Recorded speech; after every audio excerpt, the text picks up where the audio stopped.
Jack Doy was never afraid of controversy. His entire career was built on pushing the limits, whether that meant breaking the law or just being a complete menace to everyone around him. From sneaking into restricted areas to pulling reckless pranks in public, Jack was always one step away from a serious run-in with the police. And he got exactly that, multiple times. There were countless clips of officers shutting down his antics, but he always seemed to treat it like part of the show. No matter how many warnings he received, Jack kept chasing clout, believing the more chaos he caused, the more followers he'd get. One of his most infamous moments came when he pushed things too far with fellow influencers. In August 2023, during a live stream with Fauci and Neon, Jack called Fauci a beta male. Fauci didn't take the insult lightly and threw water at Jack. Instead of backing off, Jack kept pushing, laughing in Fauci's face. That's when Fauci swung at him. He didn't even have his kick money yet. Yo, you're f***ing. I'm beta. Imagine being 33 years old and yo, get me some water bottles, John. Give me some. You're lucky I made friends with your security. We're going back. Now we can't box. There's a whole. Jack's fans rushed to his defense, but many people pointed out that Jack had it coming. He had built his brand on poking at people until they snapped, and this time he picked the wrong person. Clips of the altercation spread like wildfire, but instead of learning his lesson, Jack saw the attention as a win. Just a month later, Jack got into another heated exchange, this time with the Island Boys. The online argument escalated, and during a live stream, one of the twins slapped Jack on camera. This was becoming a pattern. Jack would stir up drama, get attacked, and then use the footage for clout. It happened again when a random stranger slapped him over a t-shirt his bodyguard was wearing. You started talking to me, buddy. Get away. You get away from me. Watch your kids. Go walk away. The irony of Jack constantly provoking people while hiding behind security was hard to ignore. People started calling him out for being a coward, saying he was only tough when he had bodyguards to clean up his messes. The internet has made fame more accessible than ever. Anyone with a phone can post a video, go viral, and gain thousands or even millions of followers overnight. But this fast path to fame comes with a dark side. Many influencers take extreme risks just to get noticed, often ignoring the consequences until it's too late. In 2014, YouTuber Sam Pepper posted a video where he staged a fake kidnapping and murder prank involving one of his friends. Hello guys, today I'm filming a crazy prank. Kobe is in on the prank and Sam is getting pranked. Let's see how he reacts to his best friend of 5 years being killed in front of him. The disturbing footage showed one friend being kidnapped, while another was forced to watch, believing their friend was about to be executed. The video sparked massive outrage with accusations of emotional trauma and insensitivity. Following this and other controversial stunts, Sam Pepper's reputation crumbled, and he later left YouTube. In the video, the fake assailant appears to shoot the tied-up friend, leaving the other in sheer terror.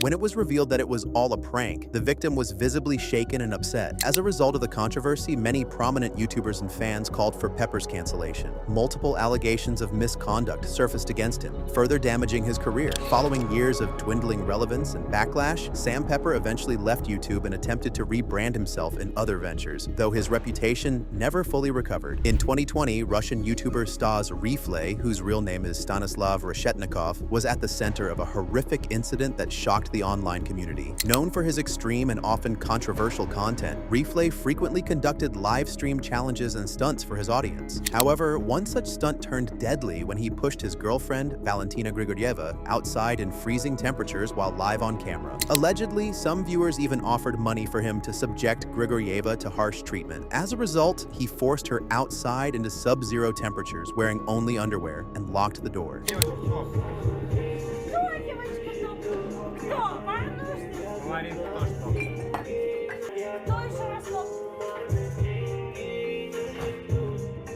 The cruel stunt lasted for several minutes, with Reflay showing little concern for her well-being. Eventually, he brought her back inside but found her unresponsive. Shocked, he continued filming and even attempted to wake her up. His audience witnessed the entire event unfold in real time, many urging him to call emergency services. Валь! Валь, ты живая? Блядь, ты как мертвый, блядь, Валь! Заяц, ну ты чего? Валя! When paramedics arrived, they pronounced Grigorieva dead, determining hypothermia as the cause of death. The tragedy led to widespread outrage, with many blaming the toxic online culture that encourages extreme content for views and donations. Нет. Мертва? Нет. Мертва?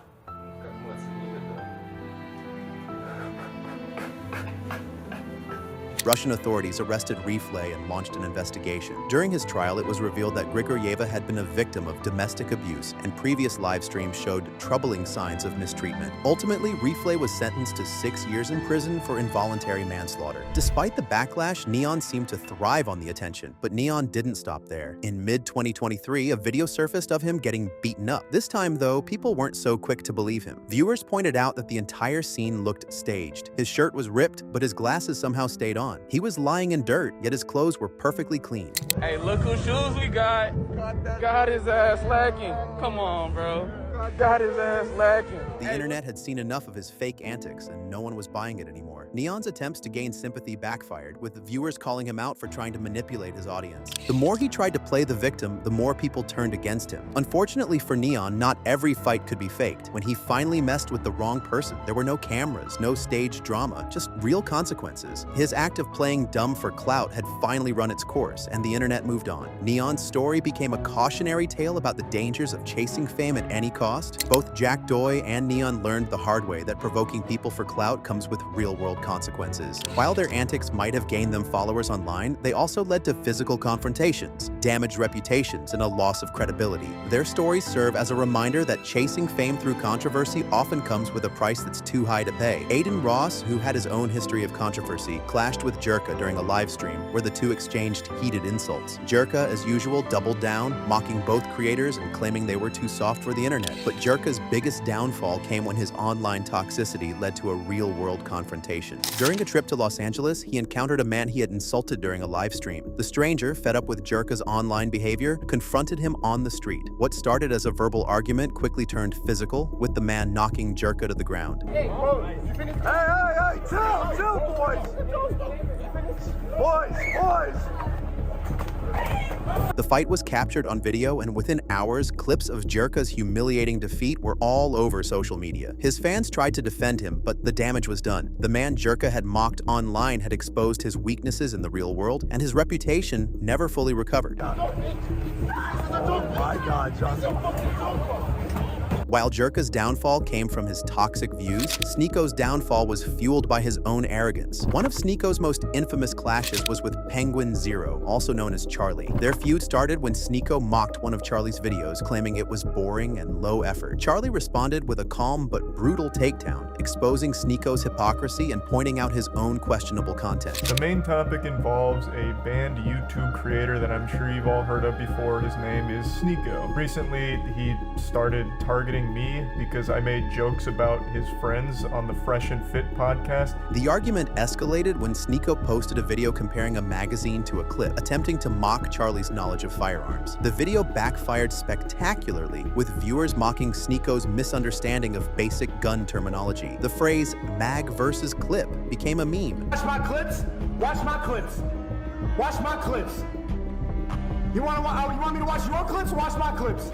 Cementing Sneako's reputation as someone who talked big but couldn't back it up. But Sneako's biggest humiliation came when he stepped into the boxing ring with Sean Strickland. Known for his brutal fighting style and no-nonsense attitude, Strickland was the last person Sneako should have challenged. What are we doing? Boxing. So he's Dan's buddy. The referee stopped the fight within the first round, and Sneako left the ring battered and humiliated. The internet wasted no time in turning the fight into a meme. Clips of Sneako's defeat went viral, with viewers mocking his arrogance and poor performance. Even his fans had a hard time defending him, and many began questioning whether Sneako had let his ego get the best of him. Both Jerka and Sneako learned the hard way that online toxicity comes with real-world consequences. Their attempts to build careers by provoking others may have brought them fame, but it also led to public humiliation when their words caught up with them. The internet's instant feedback loop rewards these stunts with likes and shares, encouraging creators to take even bigger risks. And while audiences may enjoy the entertainment, they rarely consider the real-life consequences until it's too late. Despite the backlash, Jack kept pushing boundaries, convinced that as long as people were watching, he was winning. But Jack's antics weren't limited to live streams and influencer drama. His public stunts often crossed the line from annoying to illegal. He was known for pulling pranks that disrupted businesses, trespassing in restricted areas and provoking random strangers on the street. If Jack's story was about constantly poking the bear, Neon's story was about faking everything until reality finally caught up with him. Neon first gained attention in 2019 by staging his own death. He uploaded a series of dramatic videos, including one titled Neon's Final Words. Fans were shocked until just a few days later when he posted a video claiming he had miraculously recovered from a brain tumor and a seizure. So it all started when I had a tumor in my head. I was gonna get surgery on it. I got surgery on it, and the options when I got the surgery was either I was gonna bleed out to death, or I was gonna survive. It was like a 50-50. The internet didn't take long to catch on. People mocked him for being so obvious, leaving comments like, "He came, he conquered, he died, he resurrected." Tanner Cook became famous for his aggressive pranks. His videos often showed him invading people's personal space, shouting insults, or pulling stunts that made strangers uncomfortable. Viewers either loved his fearless attitude or criticized him for going too far. But no matter the reaction, Tanner thrived on the attention. His subscriber count kept growing, and with it, his appetite for more extreme content. One day, Tanner approached a man at a shopping mall holding his phone close to the stranger's face while playing a bizarre voice message. The man, startled and confused, told Tanner to back off. Instead of stopping, Tanner continued pushing the prank. In a sudden flash, the man pulled out a gun and shot Tanner in the stomach. Shoppers screamed as Tanner collapsed. Stop. Security rushed to the scene, and paramedics quickly transported him to the hospital. News of the shooting spread fast. Social media exploded with debates. Some blamed Tanner for provoking the situation, while others argued that the shooter had overreacted. Despite the near-death experience, Tanner's response shocked everyone. As soon as he recovered, he announced that he had no plans to stop making prank videos. His reasoning? So you'll continue to make videos? Yeah, probably. We'll see, you know? How disappointed are you about this? I really don't care. I mean, it is what it is. It's God's plan at the end of the day, so. He believed his content was harmless entertainment and that the shooting was just a random incident. Many questioned Tanner's mindset. Surviving such a traumatic event should have been a wake-up call, but instead, Tanner saw it as a way to gain more clout. What? Hey, quit thinking about my twinkle. What's that mean? Hey, quit thinking about my twinkle.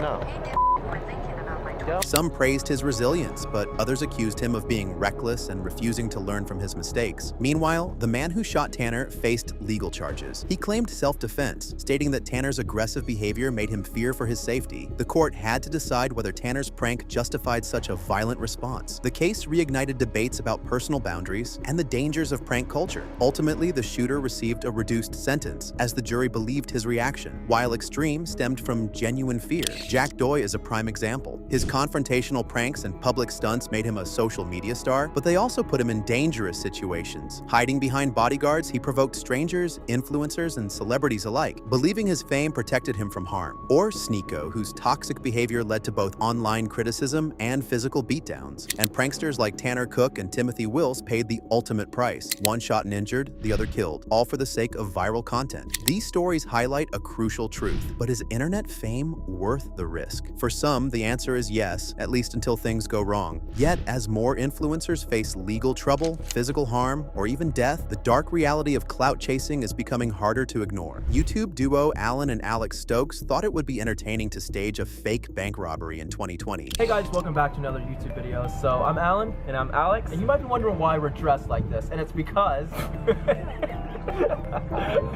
we're doing a bank robbery. Dressed in all black and carrying duffel bags filled with cash, they ran into public spaces pretending to flee the scene of a crime. One witness, believing it was real, called the police. What is it? What's this? Oh, we're going to like a costume party. Sure. Yeah. Just be here. Okay, can I just take these away? Let's get out of my office. Actually? Yeah, wait. No, we're gonna get caught. No, we can't do.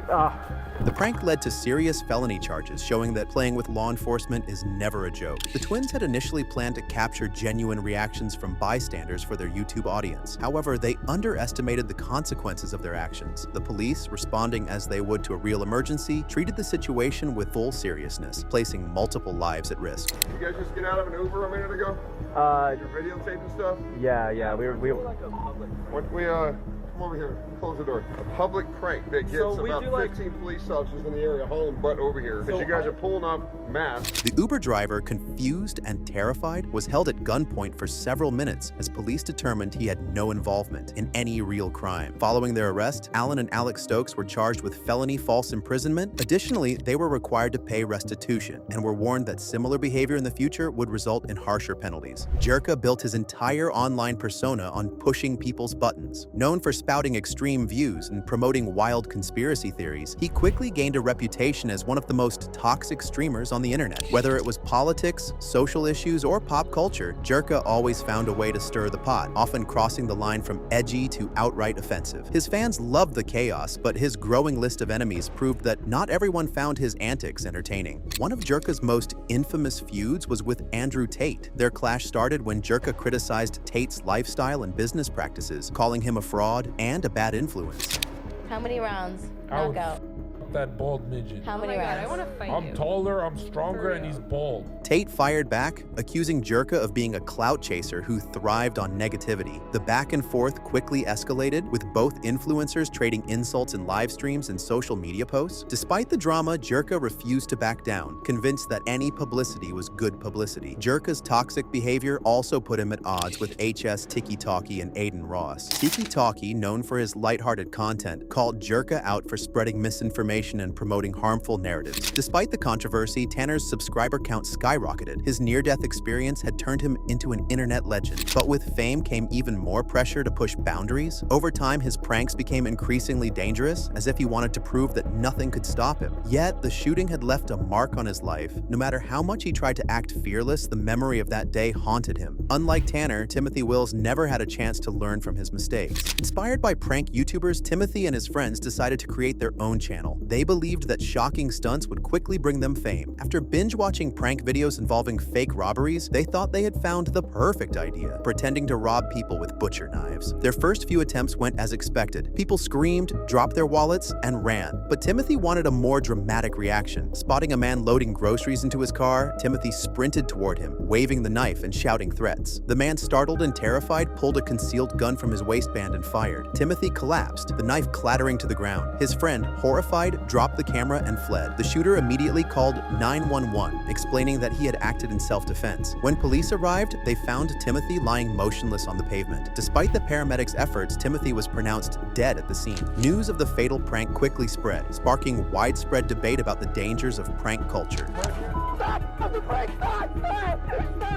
The shooter faced no charges, as the court ruled that he had acted legally to protect himself. Timothy's parents, devastated by the loss of their son, struggled to understand why he had taken such a risk. As these debates continued, the line between entertainment and real-life consequences became increasingly blurred. While prank videos still attracted millions of viewers, the tragedies of Tanner and Timothy served as harsh reminders that not every joke ends with laughter. Their stories serve as a reminder that hiding behind a screen doesn't always protect you from the fallout of your actions. Aiden Platke rose to fame as the self-proclaimed crypto king. Flashing luxury cars, designer clothes, and exotic vacations, he portrayed himself as a financial genius who had cracked the code to getting rich with cryptocurrency. His social media accounts were filled with posts promising his followers they could achieve the same success if they invested in his crypto platform. Thousands of people bought into the dream, pouring their life savings into Aiden's venture. For a while, everything seemed perfect. Investors saw impressive returns, and Aiden's following grew rapidly. But behind the scenes, Aiden's empire was built on lies. His platform operated as a Ponzi scheme, using money from new investors to pay returns to earlier ones. The system worked as long as fresh cash kept flowing in. However, as the crypto market became more volatile, withdrawals increased, and Aiden struggled to keep the illusion alive. Despite warnings from financial experts and online critics, many of his followers refused to believe the truth. Aiden doubled down, assuring everyone that the temporary setbacks were just part of the crypto game. The collapse came suddenly. When Aiden could no longer pay out investors, panic spread. People flooded social media demanding answers. Some accused him of stealing their savings, while others threatened legal action. Aiden tried to control the situation by posting a video apology. I'm not hiding anything from these guys. I've opened all my books up to them. I don't have anything to hide because the thing is, I know I can trade. I know I'm a good day trader. I know I'm a good investor. I know where to invest money. I know how to invest money. I know how to raise money. I know how to collect money. Claiming he had never intended to scam anyone. But the damage was done. His reputation was ruined, and his followers, once loyal fans, now saw him as a fraud. fraud. Things took a darker turn when a group of angry investors decided to take matters into their own hands. Late one night, Aiden was kidnapped outside his luxury condo. The kidnappers, later identified as former investors who had lost large sums of money, held him captive for several days. They demanded that he return their money, recording videos of Aiden begging for his life. The footage quickly leaked online, shocking the public. I honestly feel very, very humiliated. I feel embarrassed. Police launched a massive search, eventually rescuing Aiden and arresting the kidnappers. Despite his terrifying ordeal, Aiden's legal troubles were far from over. Authorities launched an investigation into his crypto scheme, uncovering evidence of fraud and money laundering. Facing multiple charges, Aiden pleaded guilty, hoping for a reduced sentence. During his court appearance, he claimed that greed and pressure from investors had driven him to make bad decisions. His apology, however, fell flat. For the people who had lost their savings, no amount of remorse could undo the damage. Surprisingly, Aiden received a relatively light sentence. Due to legal loopholes and the complexity of crypto regulations, prosecutors struggled to build a solid case. In the end, Aiden served just a few years in prison, sparking outrage among his victims. Even scammers like Aiden Platke faced the dangers of internet fame. His $40 million crypto Ponzi scheme made him rich and famous, but it also attracted enemies. When his investors realized they'd been scammed, their anger turned violent. Kidnapped, tortured, and left for dead, Aiden's story serves as a chilling reminder that digital crimes can have very real and very dangerous consequences. For pranksters like Tanner Cook and Timothy Wills, the consequences were even more severe. Tanner's aggressive pranks pushed strangers to their limits until one target shot him in self-defense. Instead of rethinking his actions, Tanner returned to YouTube as if nothing had happened, showing just how deeply clout chasing can distort someone's sense of reality. Timothy's story ended in tragedy. His fake robbery prank cost him his life, proving that some risks simply aren't worth taking. These stories raise important questions about the culture of clout chasing and its impact on both influencers and society as a whole. Why are people willing to risk their safety, reputations, and even lives for internet fame? First, that internet fame is never worth risking your safety, reputation, or life. No amount of likes, followers, or money can undo the consequences of a bad decision. Second, that audiences have a responsibility to think about the content they consume. By supporting safe, ethical, and responsible creators, viewers can help create a healthier online culture. And finally, that influencers need to remember that their actions have real-world consequences. No matter how popular you are online, you're still accountable for what you do in the real world. In the end, the dark reality of clout chasing is a reminder that fame comes with a price. While the internet offers endless opportunities for success, it also demands constant attention, and often at a dangerous cost. The question isn't just how far influencers are willing to go for fame, it's whether they're ready to face the consequences when things go too far.